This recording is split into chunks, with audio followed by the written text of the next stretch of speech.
Hi there, Sally Van Swearingen here on lockdown. So here I am on my patio. It's beautiful out here. And I thought, what can I do? Well, guess what? I'm going to do some makeup tips. So one little tip today is going to be how to make your lips look fuller. I'm going to use these 4 products and I'm going to do it really quickly. So I take my concealer highlighter, which is called Picture Perfect. And for those of you that are using this product around the eyes, I know you love it, but you didn't know probably that you can use it around your lips also.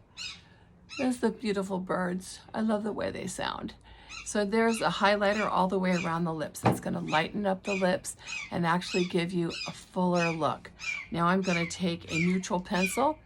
The bottom part of the lip, I can actually go much deeper, like actually make that lip look fuller on the bottom. See how I make it rounded?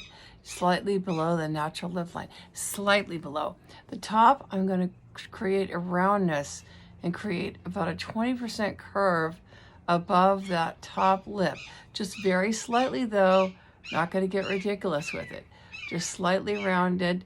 Now the rest of the lip, I have to follow my natural lip shape that God gave me.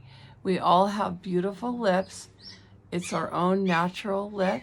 We just have to make it look a little bit more enhanced. So now I'm going to take the lip pencil and fill it in. Ladies, it's great to use your lip pencil as your color. It's going to last much longer through the day. Now, the second last thing, I'm going to put lip color on. And this is a nice velvety, peachy pink, a very soft color, especially when you're trying to make those lips look fuller on the top and around the lip. Last thing, a light lip gloss on 4 points, left, right, bottom, 4 points. See that?